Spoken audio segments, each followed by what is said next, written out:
Baik saudara, mari kita buka Kejadian pasal 24, mulai ayat yang ke-10.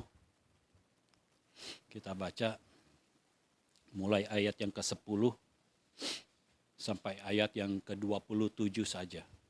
Kejadian 24 mulai ayat yang ke-10. Kemudian hamba itu mengambil 10 ekor dari unta tuannya dan pergi dengan membawa berbagai-bagai barang berharga kepunyaan tuannya. Demikianlah ia berangkat menuju Aram Mesopotamia ke kota Nahor. Di sana disuruhnyalah unta itu berhenti di luar kota dekat suatu sumur pada waktu petang hari, waktu perempuan-perempuan keluar untuk menimba air. Lalu berkatalah ia, Tuhan Allah Tuanku Abraham, buatlah kiranya mencapai tujuanku pada hari ini. Tunjukkanlah kasih setiamu kepada Tuanku Abraham. Di sini aku berdiri di dekat mata air dan anak-anak perempuan penduduk kota ini datang keluar untuk menimba air. Kiranya terjadilah begini, anak gadis, kepada siapa aku berkata, tolong miringkan buyungmu itu, supaya aku minum, dan yang menjawab minumlah, dan unta-untamu juga akan kuberi minum. Dialah kiranya yang kau tentukan bagi hambamu Ishak. Maka dengan begitu akan kuketahui bahwa engkau telah menunjukkan kasih setiamu kepada tuanku itu. Sebelum ia selesai berkata, maka datanglah Ribka yang lahir bagi Betuel, anak laki-laki Milka, istri Nahor, saudara Abraham. Buyungnya dibawanya di atas bahunya. Anak gadis itu sangat cantik parasnya. Seorang perawan belum pernah bersetubuh dengan laki-laki. Ia turun ke mata air itu dan mengisi buyungnya lalu kembali naik. Kemudian berlarilah hamba itu mendapatkannya serta berkata, tolong beri aku minum air sedikit dari buyungmu itu. Jawabnya, minumlah Tuan. Maka segeralah diturunkannya buyungnya itu ke tangannya, serta diberinya dia minum. Setelah ia selesai memberi hamba itu minum, berkatalah ia, baiklah, untuk unta-untamu juga kutimba air, sampai semuanya puas minum. Kemudian segeralah dituangnya air yang dibuyungnya itu ke dalam palungan. Lalu berlarilah ia sekali lagi ke sumur untuk menimba air, dan ditimbanyalah untuk semua unta orang itu. Dan orang itu mengamat-amatinya dengan berdiam diri untuk mengetahui apakah Tuhan membuat perjalanannya berhasil atau tidak. Setelah unta-unta itu puas minum, maka orang itu mengambil anting-anting emas yang setengah sikal beratnya dan sepasang gelang tangan yang 10 sikal emas beratnya. Serta berkata, anak siapakah engkau? Baiklah katakan kepadaku, adakah di rumahmu, di rumah ayahmu tempat bermalam bagi kami? Lalu jawabnya kepadanya, ayahku Betuel anak Milka yang melahirkannya bagi Nahor. Lagi kata gadis itu, baik jerami, baik makanan unta banyak pada kami. Tempat bermalam pun ada. Lalu berlututlah orang itu dan sujud menyembah Tuhan serta berkata, terpujilah Tuhan Allah Tuanku Abraham yang tidak menarik kembali kasihnya dan setianya dari Tuanku itu. Dan Tuhan telah menuntun aku di jalan ke rumah saudara-saudara Tuanku ini. Saudara sudah mendengar pada minggu yang lalu bagaimana Eliezer mendapatkan mandat dari Abraham. Dia mendapatkan mandat, dia harus mengambil seorang wanita yang belum pernah menikah, ya, yang masih perawan. Jadi seorang wanita harus dibawa ke rumah Abraham.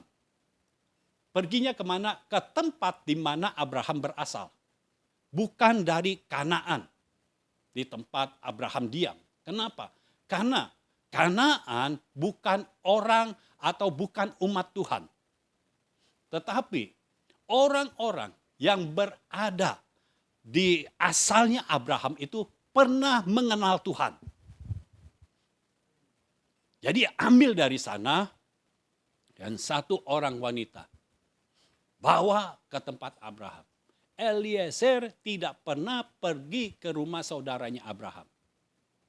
Karena kalau dia sudah pernah pergi, dia akan tahu kondisi di sana, orang-orangnya siapa aja, dia tahu. Dan Abraham juga boleh dikatakan sudah lost contact.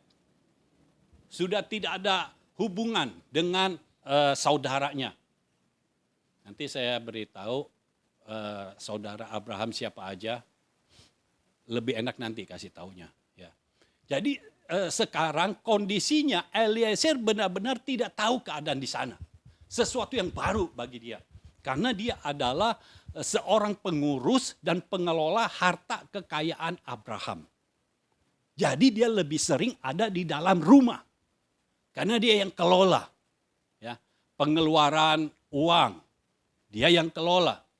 Ya, pemasukan, dia yang masukin ke tempat perbendaharaan. Lalu untuk uang ini bertambah, berkembang, harus ditaruh di mana? Dia yang atur semuanya. Tetapi sekarang ada mandat yang baru, ya harus pergi. Nah, perhatikan saudara, awalnya memang Eliezer punya pikiran, punya pendapat dari pikiran yang sangat-sangat jenius. Ishaknya yang dibawa ke sana. Itu lebih efisien dan efektif. Karena kalau Ishaknya di sana ada beberapa wanita, Ishak yang bisa milih siapa yang dia suka. Kalau Eliezer yang ke sana, dia yang pilih, apa yang Eliezer suka, Ishak belum tentu suka. Benar? Masalah hati kan beda. Jadi Eliezer beritahu kepada Abraham. Tapi Abraham berkata, awas, jangan kau bawa Ishak. Dan Eliezer menerima tugas itu, menerima mandat itu. Dan dia, kalau kita lihat, dia tidak membawa Ishak. Jadi lihat sekarang poin pertamanya, Eliezer menjalankan mandat sesuai dengan perintah dan keinginan Abraham. Eliezer menjalankan mandat sesuai dengan perintah dan keinginan Abraham. Perintahnya, bawa satu orang gadis ke rumah Abraham. Dan keinginan Abraham, Ishaknya tidak boleh dibawa. Dan itu dilakukan loh oleh Eliezer. Bukan secara diam-diam dia bawa Ishak. Enggak, dia tidak bawa Ishak. Yang dia siapkan apa? Barang berharga. Orang yang tahu keadaan tuannya, keadaan pemimpinnya, dia akan tahu apa yang harus dia lakukan. Kan ini baru pertama kali Eliezer dapat tugas yang seperti ini. Karena anak Abraham kan cuma Ishak. Baru pertama kali ini. Tetapi pikirannya, karena pikirannya sudah mengadopsi pikiran Abraham, dia langsung berpikir, dia bawa barang berharga. Anting-anting, gelang, dan barang berharga lainnya. Sampai 10 unta dia bawa. Unta itu untuk bawa perhiasan itu, saudara. Jadi banyak sekali dia bawa. Nanti di ujung kita bisa melihat apa yang dia bawa itu tidak sia-sia. Dia bawa. Jadi dia menjalankan mandat ini sesuai dengan perintah Abraham dan sesuai dengan keinginan Abraham. Karena keinginan dia bawa Ishak. Dan kalau kita lihat di dalam ayat 10 itu, ya, dia kan langsung setuju dengan Abraham dan dia mau bersumpah. Dia mau bersumpah untuk dia itu melakukannya sesuai dengan yang Abraham inginkan. Dan dia langsung bersegera, dia mengambil barang berharga. Ya, yang anting-anting gelang itu dan emas-emas yang lainnya. Dia langsung bersegera, dia ambil, dia bawa. Ya. Lalu di sana disuruh nyala unta itu berhenti di luar kota dekat suatu sumur. Pada waktu petang hari, waktu perempuan-perempuan keluar untuk menimba air. Jadi hikmat yang ada pada Abraham turun juga ke dalam hidup Eliezer. Kenapa? Kalau kita mengadopsi pikiran seseorang, cara berpikir seseorang, maka jalan pikirannya itu orang akan ada di dalam pikiran kita juga. Cara berpikirnya akan ada di dalam pikiran kita juga. Nah ini yang Eliezer lakukan. Dia membuat perencanaan. Dia nggak asal pergi. Dia buat perencanaan. Dia bawa ini emas segini-segini, lalu dia bawa unta untuk membawa emasnya itu. Lalu dia tuju kemana? Ke tempat di mana para perempuan biasa datang, yaitu sumur. Mungkin kalau zaman sekarang dia perginya ke supermarket atau ke mall, tapi itu lebih susah. Nah dia tahu, pergi ke sumur. Dan waktunya, saudara perhatikan, waktunya tepat, petang hari. Dia pergi ke sana, di mana perempuan-perempuan itu akan mengambil air di sumur. Kan belum ada pam. Jadi semua kalau mau ambil air, dan semua keluarga, semua orang pasti perlu air. Dan di dalam sumur ada mata air. Nah ini dia datang ke sana. Eliezer datang ke sana. Dia siapkan semuanya, dia rencanakan semuanya.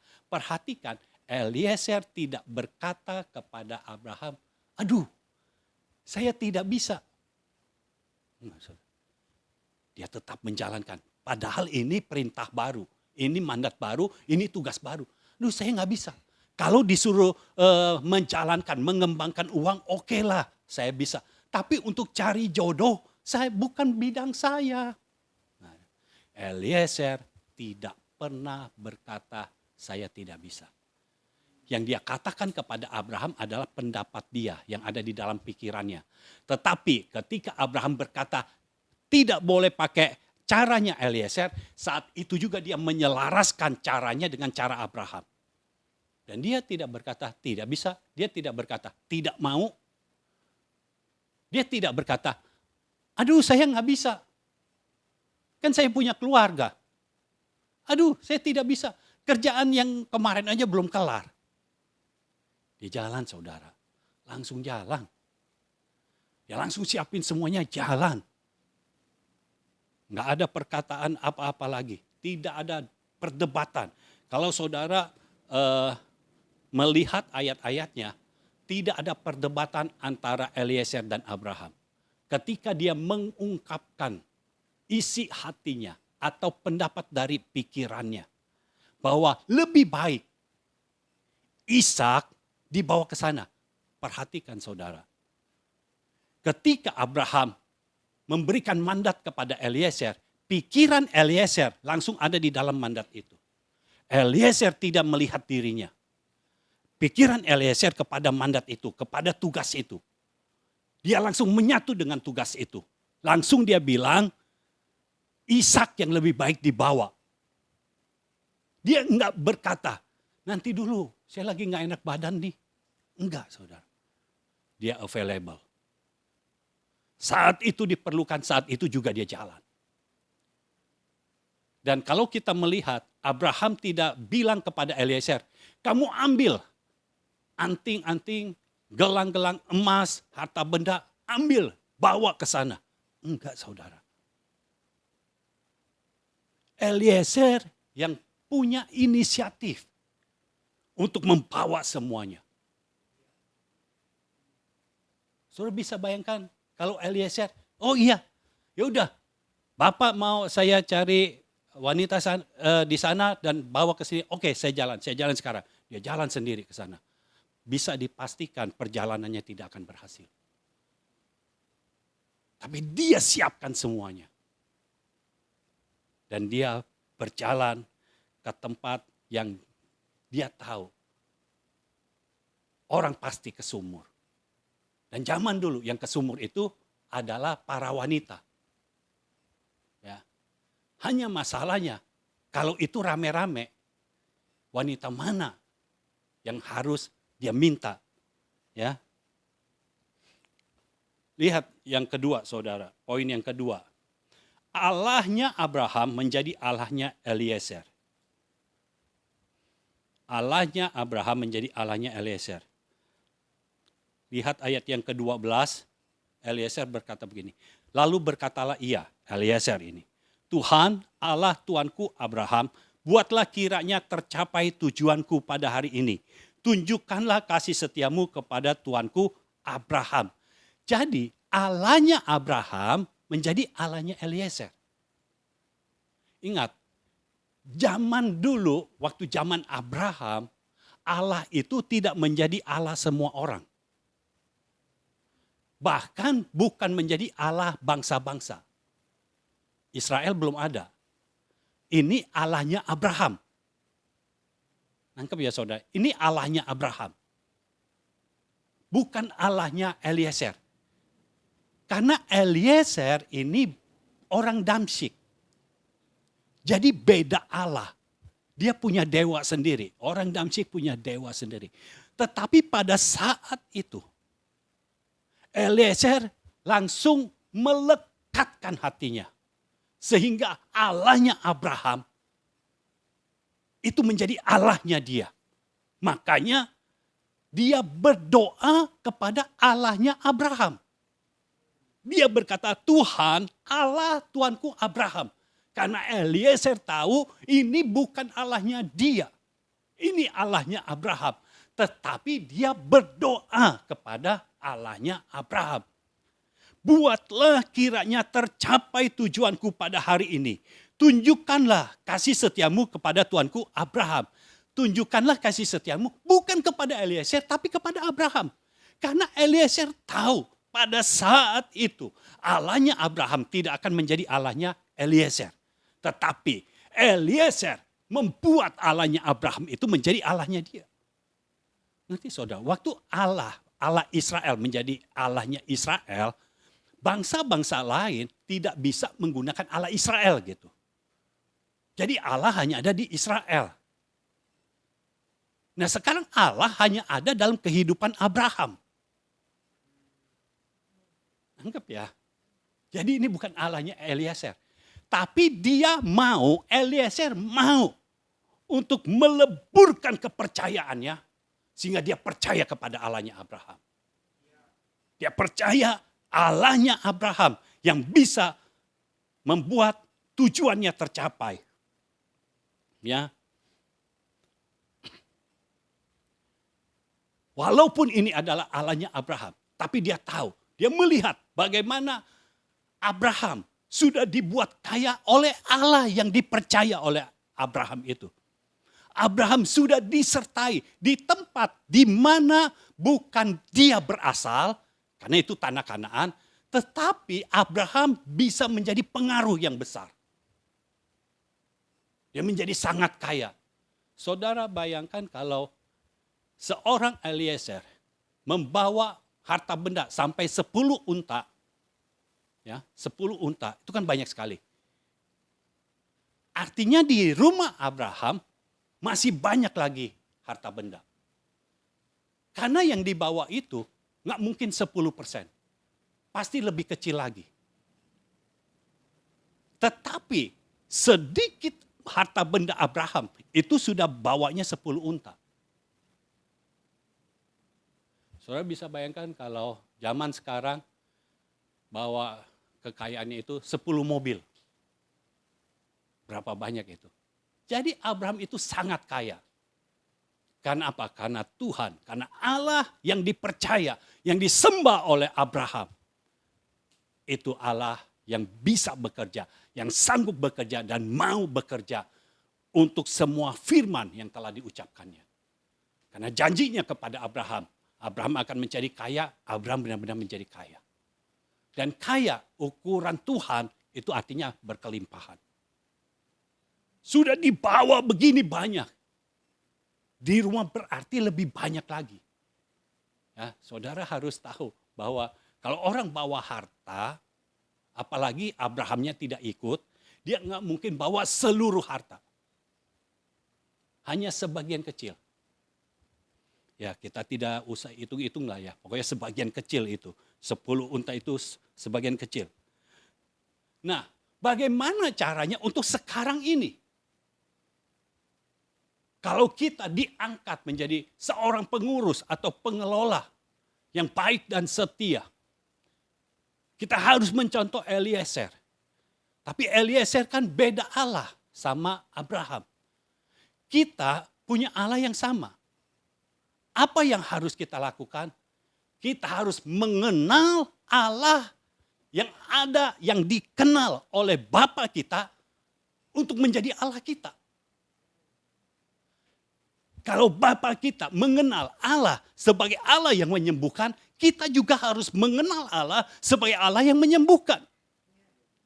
Kalau Bapa kita mengenal Allah sebagai Allah yang bisa menyediakan segala sesuatunya, kita pun harus terus mengangkat iman kita.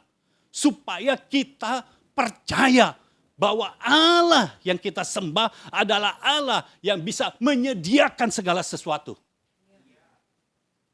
Jadi pengenalannya sama. Kita harus mengupgrade hidup kita.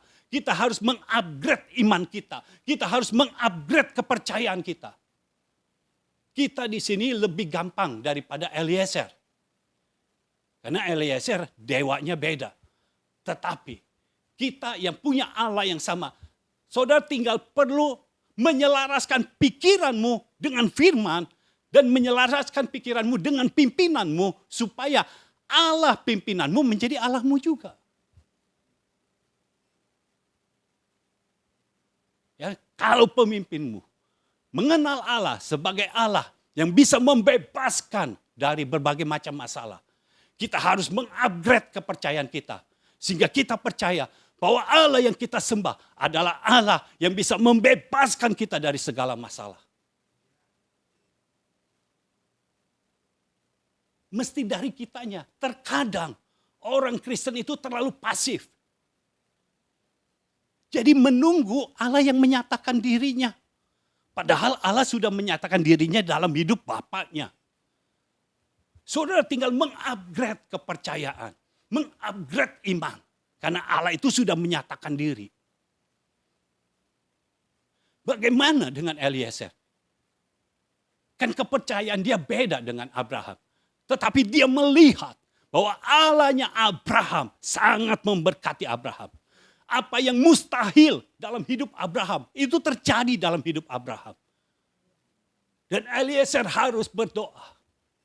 Ya Tuhan, Allah yang disembah oleh Abraham. Kalau saudara menyembah Allah yang sama, artinya jauh lebih mudah. Artinya saudara bisa melakukannya. Jangan berharap semuanya terjadi secara otomatis tanpa saudara berbuat sesuatu. Karena kita mesti mengupgrade kepercayaan kita. Bagaimana mengupgrade kepercayaan kita? Dengar firman-Nya. Sering-sering dengar firman-Nya. Deklarasikan firman-Nya. Sering-sering deklarasikan.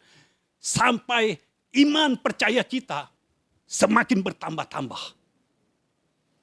Eliezer dia minta kepada Allahnya Abraham. Buat kiranya tercapai tujuanku pada hari ini.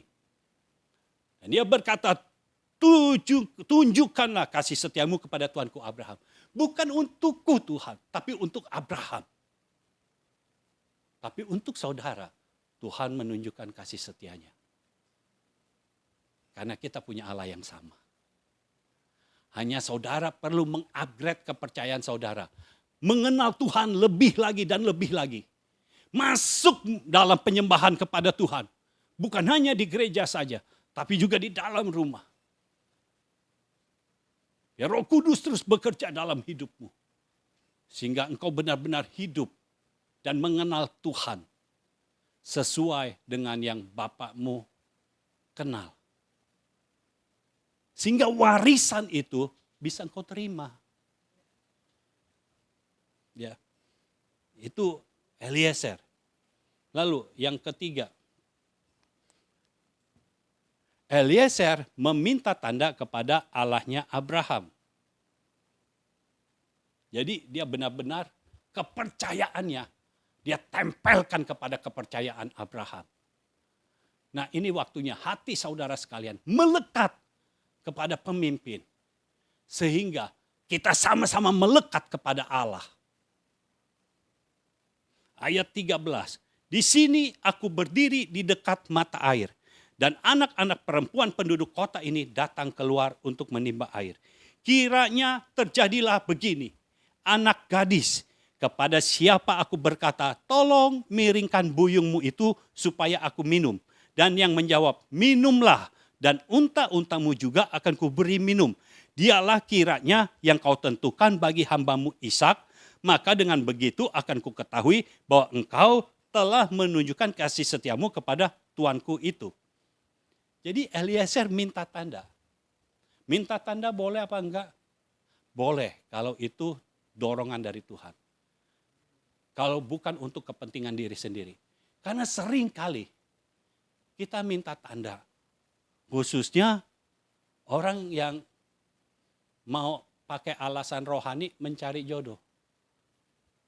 Kalau yang cowok, Tuhan, kalau ada wanita yang pakai baju merah kembang-kembang datang, saya tahu itulah jodoh saya. Berikanlah tandanya.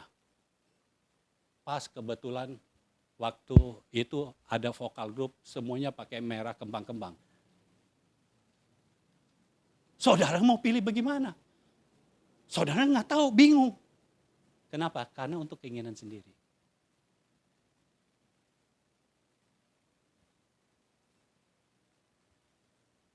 Jangan minta tanda untuk keinginan diri sendiri.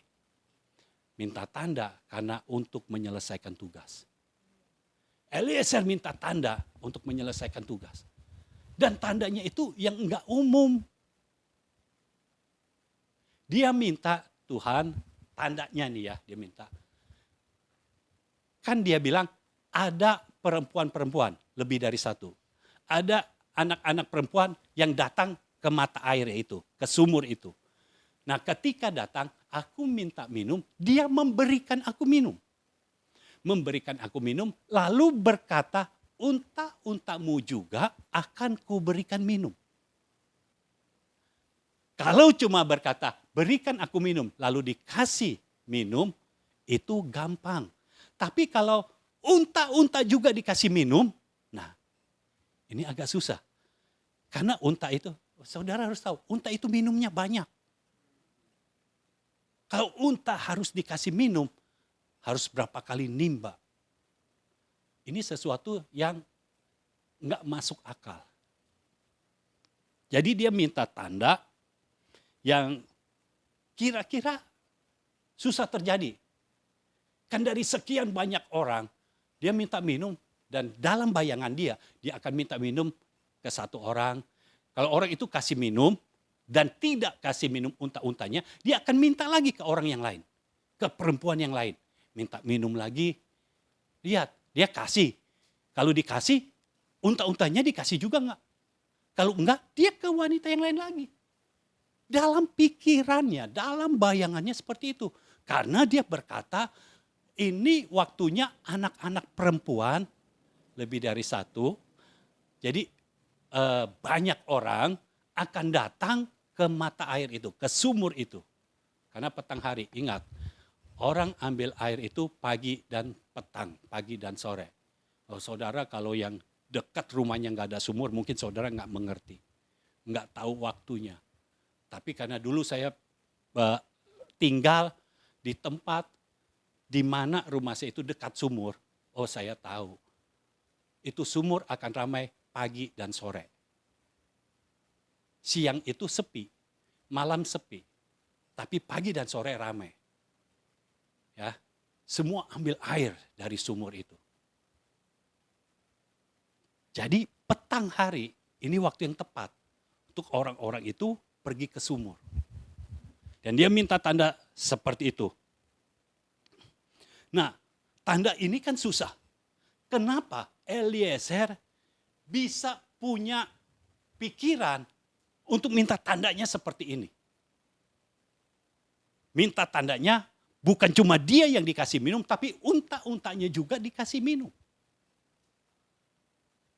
Karena dia sudah berdoa kepada Tuhan, Allahnya Abraham. Saudara tahu, ketika saudara berdoa dengan penuh keyakinan, Tuhan akan bekerja. Karena ada kuasa di dalam doa. Eliezer sudah berdoa. Jadi dia ada dorongan dari Tuhan. Untuk minta tanda bukan yang umum. Padahal dia kalau minta tanda, yang umum itu dia lebih enak. Lebih cepat ketemu orangnya. Kalau dia berkata, kalau ada orang yang aku datang kepadanya, aku minta minum dan dia kasih aku minum, maka itu orangnya. Artinya orang pertama yang kasih dia minum, udah itu orangnya. Lebih gampang kan? Tapi Tuhan mendorong dia untuk minta supaya unta-untanya juga dikasih. Luar biasa saudara. Ya. Nah saudara harus tahu, tanda itu adalah sesuatu yang tidak lazim, yang gak umum. Ingat waktu Gideon dipanggil oleh Tuhan untuk menjadi pahlawan, untuk membebaskan Israel dari Midian. Gideon itu minta tanda. Tuhan setuju enggak? Tuhan setuju karena dia minta tanda untuk menyelesaikan tugas. Kenapa seringkali kita minta tanda kepada Tuhan, tapi tandanya enggak datang-datang? Karena untuk memuaskan keinginan diri kita sendiri. Tapi kalau kita meminta tanda untuk menyelesaikan tugas, Tuhan akan memberikannya. Gideon minta, turun embun, ada guntingan bulu domba, embunnya turun cuma di guntingan bulu domba aja, di tanahnya enggak. Nah ini sesuatu yang mustahil, enggak lazim. Karena kalau embun turun, tanahnya juga pasti kena embun. Bukan guntingan bulu domba aja. Dijawab, terjadi saudara. Pagi-pagi cuma guntingan bulu dombanya. Lalu dia minta lagi, sekarang terbalik ya Tuhan. Karena mungkin dia pikir, oh kebetulan. Mungkin embun memang hanya membasahi guntingan bulu domba. Tanahnya enggak. Sekarang terbalik. Tanahnya yang basah kena embun, guntingan bulu dombanya yang kering. Ini langsung terbalik nih. Saudara tahu itu terjadi. Guntingan bulu dombanya kering. Tanah di sekitarnya basah. Tuhan mengabulkan orang yang minta tanda untuk menyelesaikan tugas. Tanda itu sesuatu yang tidak lazim. Dan saudara tahu, tanda yang Eliezer minta, hanya Eliezer dan Tuhan yang tahu. Tanda itu bukan dibuka untuk umum. Saudara tidak mungkin, ketika saudara cari jodoh, saya sudah minta tanda kepada Tuhan. Kalau perempuan yang pakai baju ungu, itu akan menjadi pasanganku. Kalau saudara umumkan begitu, orang yang suka sama saudara pada pakai baju ungu. Tanda itu tidak diberitahu ke orang lain. Tanda kalau Tuhan beri kepada kita, hanya kita dan Tuhan yang tahu tandanya. Eliezer tahu tandanya. Dan perhatikan saudara, Tuhan mengabulkan permintaan Eliezer. Oh haleluya. Ayat 15 sampai ayat 20 perhatikan. Sebelum ia selesai berkata. Jadi di tengah-tengah doanya nih. Sebelum ia selesai berkata, maka datanglah Ribka yang lahir bagi Betuel, anak laki-laki Milka, istri Nahor, saudara Abraham. Buyungnya dibawanya di atas bahunya.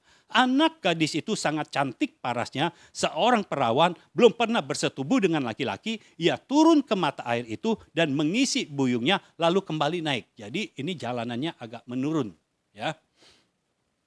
Kemudian berlarilah hamba itu Eliezer mendapatkan Ribka serta berkata, tolong beri aku minum air sedikit dari buyungmu itu. Perhatikan jawabnya Ribka, karena yang diminta oleh Eliezer adalah beri aku minum. Beri aku, bukan unta. Beri aku, hanya Eliezer saja. Ribka menjawab, minumlah Tuan. Maka segeralah diturunkannya buyungnya itu ke tangannya, serta diberinya dia minum. Eliezer diberi minum. Setelah Ribka selesai memberi Eliezer minum, berkatalah Ribka, baiklah untuk unta-untamu juga, kutimba air sampai semuanya puas minum. Saudara, unta sampai puas minum. Saya nggak tahu ini berapa galon. Ada 10 unta. Eliezer minumnya pasti nggak banyak. Jauh lebih banyak unta minumnya. Makanya yang binatang yang bertahan di padang pasir adalah unta.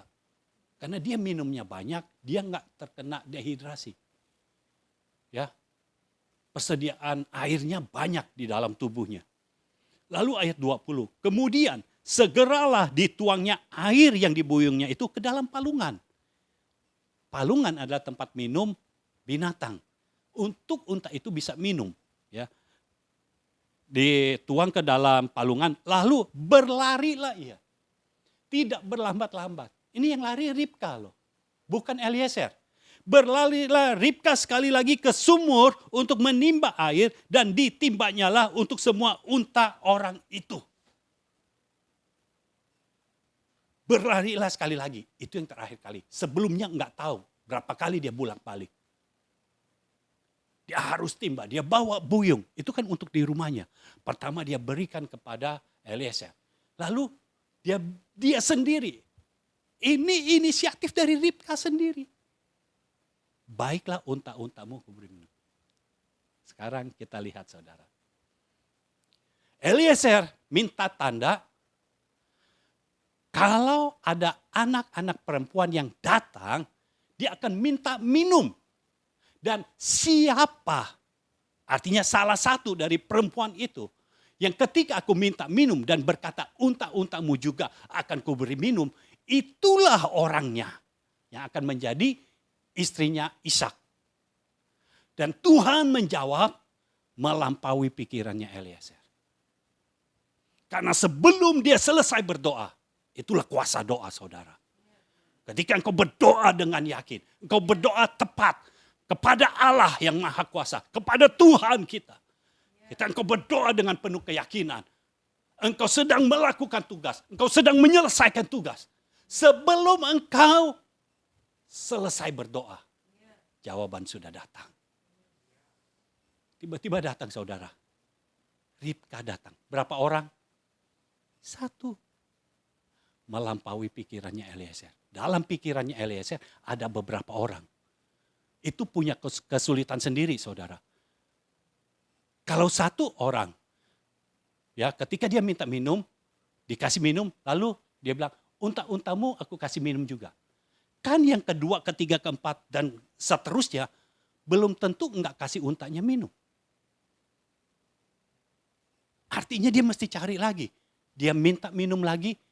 Nah, ada yang kasih unta-untanya enggak? Nanti itu yang kasih unta-untanya minum, dikumpulkan. Artinya nanti dia akan saring lagi. Akan ada perjalanan yang sangat panjang. Tapi ketika kita punya mandat, dan kita benar-benar mau menyelesaikan tugas, mau menyelesaikan mandat, maka Tuhan akan membuat urusan yang sulit menjadi mudah. Bukan beberapa orang yang datang, hanya 1 orang. Orang yang tepat. Ribka datang. Dan gak perlu cari orang lain lagi. Karena ketika Eliezer minta minum kepada Ribka, Ribka langsung kasih.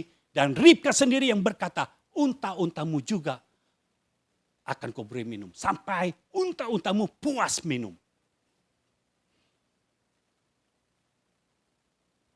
Saudara tahu, untuk kita menjadi seorang pendamping dari orang yang memegang perjanjian dengan Tuhan, kita harus punya hati yang besar, punya hati yang lapang. Ribka, kenapa bisa ditentukan untuk Ishak? Ribka punya hati yang begitu luar biasa. Eliezer sudah dikasih minum, unta-untanya mau dikasih minum sampai puas. Saudara coba kasih minum unta. Kapan unta itu puas minum? Tapi Ribka rela. Dia seorang wanita saudara. Jalanannya menurun nih. Dan dia harus berlari. Mengambil air dari mata air itu. Lalu naik lagi. Tuang ke palungan. Turun lagi. Tuang lagi ke palungan. Mungkin sebelum dia sampai ke palungan, air di palungan sudah habis oleh unta. Diminum oleh unta. Tapi Ribka punya hati yang mau memberi, yang mau membagi. Orang yang ditentukan untuk menjadi pasangan, orang yang hidup di dalam perjanjian, bukan orang sembarangan. Percayalah saudara, saudara yang masih single, jangan takut. Nah, Tuhan mempersiapkan seseorang yang bukan sembarangan. Orang yang mempunyai hati yang lembut. Ribka tiba-tiba muncul. Padahal waktu itu, waktunya anak-anak perempuan itu datang mengambil air. Tetapi Tuhan bisa buat langkah-langkah gadis-gadis yang lain stop. Semua berpikir, nanti lagi deh. Atau mereka sudah ambil dari pagi 2 kali. Lebih banyak daripada kemarinnya. Jadi petang hari tidak ada lagi yang datang. Hanya Ribka yang datang. Tuhan bisa membuat, Tuhan bisa menyeting berbagai peristiwa. Untuk membuat tujuanmu tercapai. Ini melampaui pikirannya Eliezer. Lalu, ya Tuhan sudah mempermudah. Poin selanjutnya, Eliezer mengamati untuk mengetahui apakah perjalanannya berhasil atau tidak. Ayat 21, dan orang itu mengamat-amatinya dengan berdiam diri untuk mengetahui apakah Tuhan membuat perjalanannya berhasil atau tidak. Jadi dia mengamati. Ini yang membuat Eliezer diangkat dari hamba menjadi pengurus dan pengelola harta kekayaan Abraham. Dia menjadi seorang steward. Kita harus naik level. Caranya gimana? Eliezer mengamati. Artinya apa? Eliezer juga suka mengamati Abraham.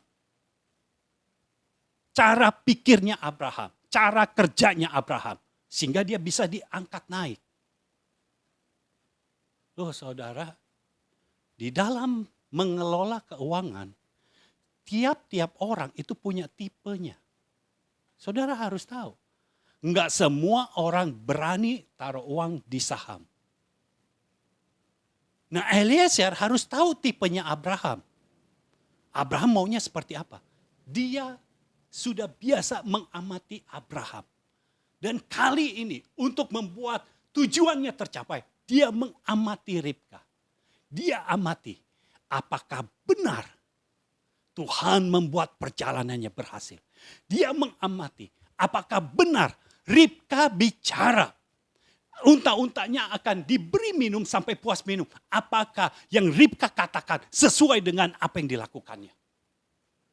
Karena kalau yang dilakukan oleh Ribka tidak sesuai dengan apa yang dikatakannya, artinya ini bukan dari Tuhan. Karena untuk menjadi pasangan, seorang yang terikat dalam perjanjian dengan Tuhan, harus orang yang benar-benar berkualitas.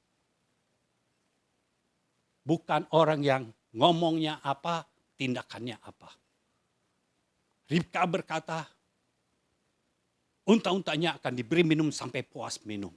Dan ayat 22, waktu Eliezer mengamat-amati, setelah unta-unta itu puas minum, artinya Ribka melakukan apa yang dia katakan. Benar-benar untanya itu puas minum. Ini bukan pekerjaan yang gak bikin capek, saudara. Ini bikin capek. Kasih minum unta itu bikin capek. Satu aja bikin capek, saudara. Kalau binatang yang lain masih mending. Ini unta yang minumnya memang banyak. Harus bolak-balik. Dan benar-benar dilakukan oleh Ribka. Ribka adalah orang yang kalau dikasih firman oleh Tuhan, maka dia akan menunaikan tugas itu sampai selesai. Jadi untuk menjadi pendamping Ishak, Ishak adalah anak perjanjian. Dibutuhkan orang yang seperti ini. Ya. Lanjut. Eliezer bertanya dan memberikan harta benda yang dibawanya untuk memastikan apakah Ribka adalah wanita yang akan menjadi istri Ishak.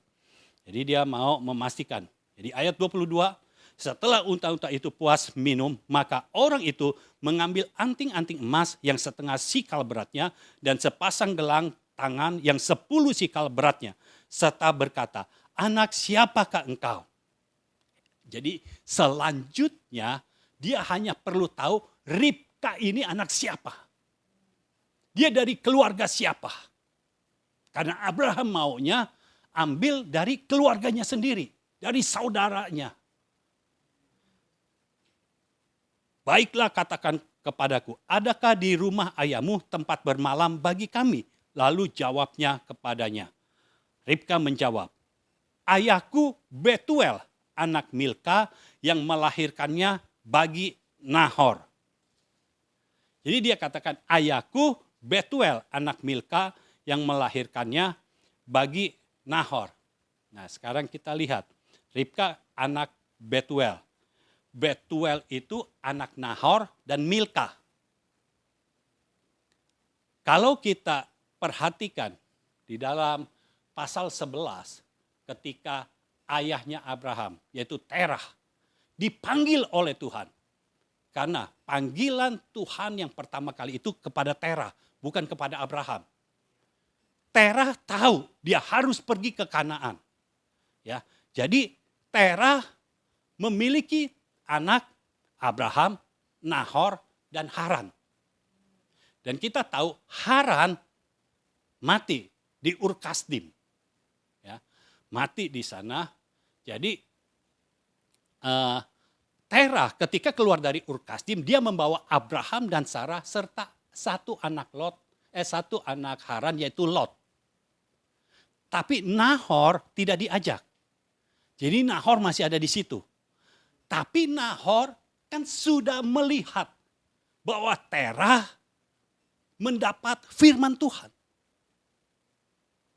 Jadi Terah sudah memberitahu kepada Nahor juga bahwa dia akan pergi dari Ur Kasdim.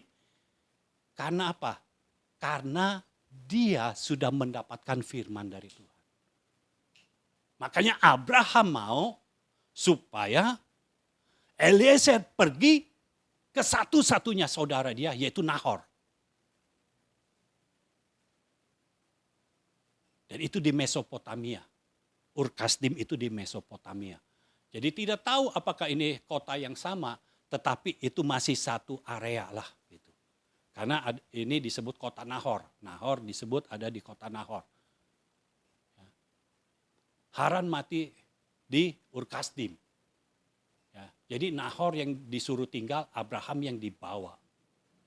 Nah, anak Nahor, anak Haran, selain Lot, itu ada Milka dan Yiska. Nah, Milka ini menjadi istrinya Nahor. Milka anaknya Haran. Menjadi istrinya Nahor. Nah, mereka berdua menikah, lalu lahirlah Betuel. Ayahnya Ribka. Betuel punya anak yang namanya Laban dan Ribka. Jadi Ribka adalah keturunan Nahor. Jadi saudara lihat, ketika Tuhan ada di dalam hidup kita, menyertai perjalanan kita, yang tadinya sangat sulit menjadi mudah. Langsung orang yang datang kepada Eliezer, yang datang ke sumur itu adalah Ribka, anak Betuel. Betuel, anak Nahor. Langsung pas, cucunya Nahor. Sesuai dengan yang Abraham mau. Dan emas yang dibawa oleh Eliezer enggak percuma. Dia berikan kepada Ribka. Ya. Lanjut ya. Ayat berapa tadi? Ayat 25. Lagi kata gadis itu, baik jerami, baik makanan unta banyak pada kami. Tempat bermalam pun ada. Lalu berlututlah orang itu dan sujud menyembah Tuhan. Serta berkata, terpujilah Tuhan Allah Tuanku Abraham yang tidak menarik kembali kasihnya dan setianya dari Tuanku itu. Dan Tuhan telah menuntun aku di jalan ke rumah saudara-saudara Tuanku ini. Saya akan selesai sampai di sini. Tapi ini yang saudara perlu tahu, apa yang sudah disiapkan oleh Eliezer. Barang-barang berharga yang disiapkan oleh Eliezer itu tidak sia-sia. Dia berikan kepada Ribka. Minggu depan, saudara bisa lihat. Eliezer jadi bisa diterima di rumah Ribka. Salah satunya. Saudara tahu Laban? Laban itu yang waktu jadi setelah kejadian ini, kan Ishak itu punya anak Yakub. Ya, Ribka melahirkan Yakub. Yakub kabur ke rumah Laban. Kita tahu Laban orangnya licik. Dan Laban orangnya serakah. Kenapa Eliezer bisa diterima di rumah Ribka? Karena ketika Ribka masuk, di hidungnya banyak anting-anting emas, di tangannya ada gelang emas. Laban melihat itu. Tidak sia-sia. Kita bukan hidup dari harta benda dunia ini. Tetapi Tuhan bisa memakai harta benda dunia ini menjadi alat untuk kita bisa menyelesaikan tugas. Menyelesaikan mandat. Dan sekali lagi Eliezer menyembah Tuhan. Kalau saudara hidup di dalam penyembahan, maka tidak ada yang mustahil untuk terjadi dalam hidup saudara. Sekalipun kelihatannya mustahil. Untuk saudara sekarang ini, dengan posisi rohani yang seperti sekarang ini, saudara mungkin berpikir, siapa yang bisa hidup bersama dengan saya? Saudara, Tuhan selalu punya persediaan. Tuhan akan memberikan yang tepat. Dan itu akan membantu, menolong perjalananmu di dalam Tuhan. Kalau engkau merasa dalam keluargamu kayaknya nggak mungkin. Orang-orang di rumahku bisa satu DNA denganku. Bagi Tuhan tidak ada yang tidak mungkin. Semua bisa terjadi.